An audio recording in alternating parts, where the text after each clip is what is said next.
ఓం గంగణపతయ నమ ఐం సరస్వత్యై నమ శ్రీమాత్రయ నమ ఓం నమ శివాయ శివాయ గురువే నమ క్లీం కృష్ణాయ గోవిందాయ గోపీజన వల్లభాయ శ్రీకృష్ణ పరబ్రహ్మణే పరంజ్యోతిషే నమో నమ శ్రీం మహాకాళికాయ నమో నమ క్లీం క్లీం మహాకాళికాయ నమో నమ జయ గురు దత్తాత్రేయాయ నమ శ్రీ మహాలక్ష్మీదేవియే నమో నమ యూట్యూబ్ ప్రేక్షకులకు అందరికీ కూడా నమస్కారం అండి.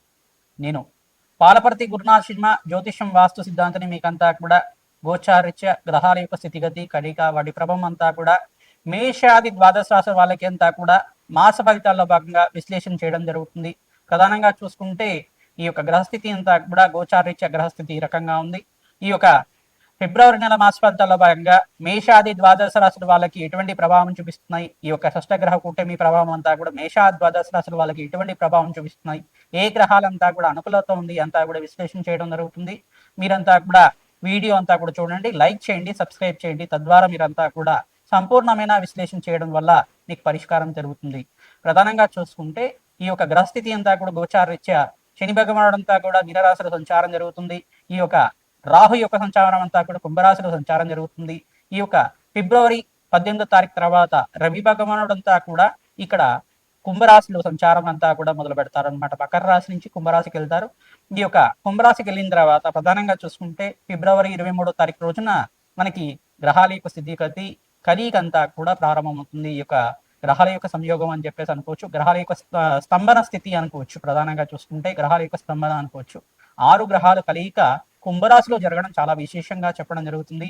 ప్రధానంగా రాహు, సూర్య భగవానుడు, ఈ యొక్క బుధుడు, అంగారకుడు, శుక్రుడు, అంగారకుడు, తర్వాత చంద్ర భగవానుడు అంతా కూడా కలయికతో ఉండడం అని జరుగుతుంది.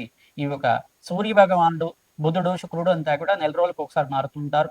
ప్రధానంగా చూసుకుంటే ఇక్కడ చంద్ర భగవానుడు 2.5 రోజులకు ఒకసారి మారడం జరుగుతుంది. మరి ఇక్కడ అంగారకుడు 45 రోజులకు ఒకసారి మారడం జరుగుతుంది. ఒక రాశి నుంచి ఇంకో రాశికి ఈ యొక్క గోచార రీత్యా ఈ యొక్క మార్పు అనేది జరుగుతూ ఉంటుంది. గ్రహాల యొక్క కదలిక అనేది జరుగుతూ ఉంటుంది. ఈ యొక్క గ్రహస్థితి అంతా కూడా చూసుకుంటే బృహస్పతి సంచారం అంతా కూడా మిథున రాశిలో అంతా కూడా సంచారం జరుగుతుంది. కర్కాటక రాశికి అంతా కూడా జూన్ 1వ తారీఖు అంతా కూడా మార్పు జరుగుతుంది. ఈ యొక్క కేతు సంచారం అంతా కూడా చూసుకుంటే సింహరాశిలో కేతు యొక్క సంచారం జరుగుతుంది. ఈ గ్రహస్థితి అంతా కూడా చూసుకుంటే ఏ రాశి మీద ఎక్కువగా ప్రభావం చూపిస్తున్నాయి, ఏ రాశి మీద అంతా కూడా ఈ యొక్క దుర్దోషం అంతా కూడా ఉంది అనేది చెప్పడం జరుగుతుంది. విశ్లేషణ చేసి పరిష్కారం కూడా చెప్తాము. తద్వారా మీకు ఆర్థికంగా కష్టాల నుంచి బయటపడడం కానీ, రుణబాధల నుంచి బయటపడడం కానీ, ఆర్థికంగా ఉన్నతమైన స్థితి కలగడం కానీ, అష్టైశ్వర్య ప్రాప్తి, ఆకస్మిక ధన ప్రాప్తి కలగడం కానీ ఆస్కారం ఉంటుంది. ఎటువంటి పరిష్కారం ఆచరించాలి, ఏ గ్రహాలంతా కూడా అనుకూలతగా ఉన్నాయి, మనకంతా కూడా పెట్టుబడి పెట్టుకోవడం వల్ల నూతన వ్యాపారంలో అంతా కూడా ఉద్యోగంలో కానీ మార్పులు జరిగి ప్రమోషన్స్ రావడం కానీ ఏమైనా ఆస్కారం ఉందా, ప్రయాణాలు చేయడం వల్ల మంచి కార్యసిద్ధి కలగడానికి ఆస్కారం ఉందా, దూర ప్రయాణాల్లో కానీ విదేశీయానం చేయడం కానీ దానివల్ల మనకంతా కూడా కార్యసిద్ధి కార్యజయం కలగడానికి ఆస్కారం ఉందా, సంపూర్ణమైన కార్యసిద్ధి కోసం ఎటువంటి పరిష్కారం ఆచరించాలి అనేది ఫిబ్రవరి నెలలో అంతా కూడా గ్రహ గోచారం ప్రకారంగా విశ్లేషణ చేసి పరిష్కారం చెప్పడం జరుగుతుంది. తద్వారా ఈ యొక్క గ్రహాల యొక్క ఆధీనంలో మానవ యొక్క జీవన విధానం అంతా కూడా ఉంటుంది. కావున జీవన విధానంలో గ్రహ దేవతల యొక్క అనుగ్రహం మేరకే మన కార్యసిద్ధి కార్యజయం కలగడానికి ఆస్కారం ఉంటుంది. కావున ప్రతినిత్యం కూడా మేషాది ద్వాదశ రాశుల వాళ్ళు నవగ్రహాలకి అభిషేకం చేయడం వల్ల శ్రేష్టమైన ఫలితాలు పొందడానికి ఆస్కారం ఉంటుంది. పరమేశ్వరుడు ఆరాధన చేసుకోవడం వల్ల పరమేశ్వరుడికి అంతా కూడా ఈ యొక్క ఏకవార రుద్రాభిషేకము, చెరుకు రసంతో, నారికేల జలంతో మరియు ఈ యొక్క ఫలాభిషేకాన్ని, అన్నాభిషేకాన్ని ఆచరించడం వల్ల జాతకరీత్యం ఉన్న సకల గ్రహ దోషాలంతా కూడా తీరి కార్యసిద్ధి కార్యజయం కలగడానికి ఆస్కారం ఉంటుంది. మనోవాంఛలంతా కూడా తీరడానికి ఆస్కారం ఉంటుంది. ఎటువంటి పరిష్కారాలు ఆచరించాలి, మేషాది ద్వాదశ రాశుల వాళ్ళు ఏ గ్రహ దేవతల అనుగ్రహం అంతా కూడా చాలా ఎక్కువగా ఉంది, మంచిగా ఉంది అనేది, మెండుగా ఉంది అని చెప్పడం జరుగుతుంది. ప్రధానంగా మీరంతా కూడా వీడియో అంతా కూడా చూడండి, లైక్ చేయండి, సబ్స్క్రైబ్ చేయండి. తద్వారా మీకు అంతా కూడా సంపూర్ణ పరిష్కారం అంతా కూడా దొరుకుతుంది. ప్రధానంగా గోమాత సేవని ఆచరించడం వల్ల అఖండమైన రాజయోగం స్థితి రావడానికి ఆస్కారం ఉంటుంది. విపరీత ధనాత్ప్రాప్తి కలగడానికి ఆస్కారం ఉంటుంది. కుంభరాశి జాతకులకి ఫిబ్రవరి నెల మాస ఫలితాల భాగంగా గోచారిత్య షష్టగ్రహ కూటమి అంతా కూడా కుంభరాశిలోనే సంభవం జరుగుతుంది. 6 గ్రహాల కలయిక సంయోగం అంతా కూడా సిద్ధిస్తుంది.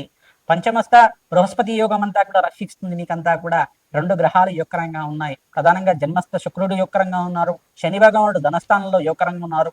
ప్రధానంగా చూసుకుంటే ఏనాటి శని ప్రభావం అంతా కూడా 3వ దశలో ఉంది. కావున శని భగవానుడికి ప్రీతికరంగా తైలాభిషేకం చేసుకోవడం, కాలభైరవ శాంతి హోమాది కార్యక్రమాలు ఆచరించుకోవడం, లక్ష్మీ కుబేర శాంతి హోమాది కార్యక్రమాలు ఆచరించుకోవడం శ్రేష్టమైన ఫలితాలు పొందడానికి ఆస్కారం ఉంటుంది. తైలాభిషేకం చేయించిన తర్వాత బ్రాహ్మణోత్మకంతా కూడా ప్రీతికరంగా, విశేషంగా శని భగవానుడికి ప్రీతికరంగా వీరంతా కూడా తిలలు దానం చేయడం వల్ల శ్రేష్టమైన ఫలితాలు పొందుతారు. ప్రధానంగా కూష్మాణ దానం చేసుకోవడం వల్ల సకల గ్రహదోష నివారణ కలిగి సర్వ ప్రతిబంధకాలంతా కూడా తీరడానికి ఆస్కారం ఉంటుంది. ఆకస్మికంగా ధనయోగం ధన ప్రాప్తి కలగడానికి ఆస్కారం ఉంటుంది. జాతకరీత్యా ఉన్న సకల గ్రహదోష నివారణ జరగడానికి ప్రధానంగా లక్ష్మీ నరసింహస్వామి కళ్యాణం అంతా కూడా ఆచరించుకోవడం వల్ల వివాహాది శుభకార్యాలు జరగడానికి అంతా కూడా ఈ సంవత్సరంలో అత్యంత యోగకరంగా ఉంటుంది. ప్రధానంగా షష్ఠ స్థానంలో అంతా కూడా బృహస్పతి అంతా కూడా ఉచ్చస్థానంలో సంచారం చేయడం వల్ల అఖండ రాజయోగ ప్రాప్తి కలగడానికి ఆస్కారం ఉంది. మీకంతా కూడా జూన్ 1వ తారీఖు తర్వాత బృహస్పతి ఉచ్చస్థానంలో మార్పు వల్ల విశేషమైన పుణ్యయోగం సిద్ధిస్తుంది. మాఘమాసంలో విశేషంగా పరమేశ్వరుడు ఆరాధన, ఈ యొక్క విష్ణుమూర్తి ఆరాధన చేసుకోవడం వల్ల శ్రేష్టమైన ఫలితాలు పొందారు. ఈ యొక్క మాఘమాసంలో ఎవరైతే కనుక తీర్థస్థానాలు చేస్తూ ఉంటారో గంగా స్నానం చేయడం వల్ల శ్రేష్టమైన ఫలితాలు పొందడానికి ఆస్కారం ఉంటుంది. పుణ్యక్షేత్ర దర్శనాలు చేసుకోవడం వల్ల అఖండ రాజయోగ ప్రాప్తి కలగడానికి ఆస్కారం ఉంటుంది. పరమేశ్వరుడు ప్రీతికరంగా అభిషేకాది కార్యక్రమాలు, రుద్రహోమం అంతా కూడా ఆచరించుకోవడం, శివపార్వతుల కళ్యాణం ఆచరించుకోవడం వల్ల శ్రేష్టమైన ఫలితాలు పొందుతారు. ఎవరైతే కనుక శీఘ్ర కళ్యాణం కోసం ప్రయత్నం చేసుకుంటారో కుంభరాశి జాతకులంతా కూడా ఈ సంవత్సరం అంతా కూడా వివాహాది శుభకార్యాలు జరగడానికి ఆస్కారం ఉంటుంది. ప్రధానంగా మీరంతా కూడా శాంతి పూజలు మీ జన్మజాతకం ప్రకారంగా మీరంతా కూడా ఆచరించండి. తద్వారా శ్రేష్టమైన ఫలితాలు పొందడానికి ఆస్కారం ఉంటుంది. ప్రధానంగా సూర్య భగవానుడు ఆరాధన చేసుకోవడం వల్ల శ్రేష్టమైన ఫలితాలు పొందుతారు. ఇక్కడ సూర్య భగవానుడికి, చంద్రుడికి, బుధుడికి, రాహుకి, కేతుకంతా కూడా, శుక్ర భగవానుడు కూడా జాతకరీత్యా ఉన్న దోషాలకంతా కూడా ఆచరించండి. జపాలు దానాలు ఆచరించండి. నవగ్రహ శాంతి పూజలు ఆచరించండి. రాజశ్యామల యజ్ఞాతిగ్రతలు ఆచరించడం వల్ల రాజయోగ ప్రాప్తి కలుగుతుంది. సంఘంలో గౌరవం పెరగడానికి ఆస్కారం ఉంటుంది. విశేషమైన ధన ప్రాప్తి కోసం ప్రధానంగా లక్ష్మీ కుబేర శాంతి హోమాది కార్యక్రమాలు శ్రేష్టమైన ఫలితాలు పొందడానికి ఆస్కారం ఉంటుంది. గురు కటాక్షం కోసం దత్తాత్రేయ ఆరాధన శ్రేష్టమైన ఫలితాలు పొందుతారు. దత్తాత్రేయాయ స్మరణ మాత్రేన సంతుష్టాయ నమః నామాన్ని జపాన్ని ఆచరించుకోండి. అఖండ రాజయోగ ప్రాప్తి కలగడానికి, గురు కటాక్షం వల్ల గురుబలం పెరిగి వివాహాది శుభకార్యాలు జరగడానికి ఆస్కారం ఉంటుంది. ప్రధానంగా దత్తాత్రేయ కవచాన్ని బ్రాహ్మణత్వంతో తరచుగా జపాన్ని ఆచరించడం వల్ల విశేషమైన ధన ప్రాప్తి కలగడానికి ఆస్కారం ఉంటుంది. దత్తాత్రేయ కవచము, దత్తాత్రేయ మూలమంత్రాన్నంతా కూడా జపాన్ని ఆచరించడం వల్ల విశేషమైన పుణ్య ఫలితాలు ఉంటాయి. ప్రధానంగా మీకంతా కూడా కార్యసిద్ధి, కార్యజయం కలగడానికి ఆస్కారం ఉంటుంది. ప్రధానంగా పసుపు వస్త్రాన్ని అంతా కూడా దానం చేసుకోవడం వల్ల శ్రేష్టమైన ఫలితాలు పొందుతూ ఉంటారు. శ్రీమాత్రే నమః. మేషాది ద్వాదశ రాశుల వాళ్ళకి ప్రధానంగా ఫిబ్రవరి నెల మాస ఫలితాల భాగంగా ఏ గ్రహాలకంతా కూడా శాంతి పూజలు ఆచరించాలి మీకంతా కూడా విశ్లేషణ చేయడం జరుగుతుంది. మీ జన్మ జాతకమే అంతా కూడా ప్రధానమైన జాతకంగా ఉంటుంది. జాతకరీత్యా ఉన్న సకల గ్రహదోష నివారణ అంతా కూడా ఆచరిస్తూ ఉండాలి. తరచుగా మీరంతా కూడా జాతకరీత్యా ఉన్న దోషాలకంతా కూడా నేను చెప్పే శాంతి పూజలంతా కూడా జాతకరీత్యా దోషాలకంతా కూడా పరిష్కారం చెప్తూ ఉంటాం.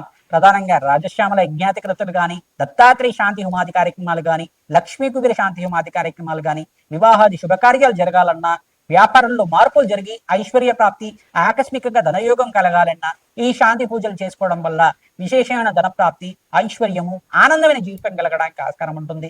కాలభైరవ శాంతి హోమాది కార్యక్రమాలు చేసుకోవడం వాళ్ళకి ప్రధానంగా మీకంతా కూడా శత్రుబాధలు, శత్రుపీడల నుంచి బయటపడడానికి ఆస్కారం ఉంటుంది. రాజశ్యామల యజ్ఞాతికృతులు చేసుకున్న వాళ్ళకి రాజయోగము, ఆకస్మికంగా ధనయోగ ప్రాప్తి కలగడానికి ఆస్కారం ఉంటుంది.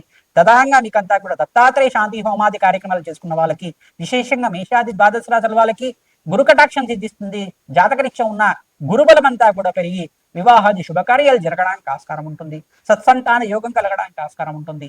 జాతకరీత్యా దోషాలకంతా కూడా పరిష్కారం చేసుకుంటూనే గోచారిత్య గ్రహదేవతలకంతా కూడా ఆరాధన చేసుకోవడం వల్ల విశేషమైన ధనప్రాప్తి కలగడానికి ఆస్కారం ఉంటుంది.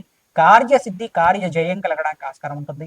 కులదేవత ఆరాధన చేసుకోండి. ప్రధానంగా గోమాత సేవ చేసుకున్న వాళ్ళకి శ్రేష్టమైన ఫలితాలు పొందడానికి ఆస్కారం ఉంటుంది.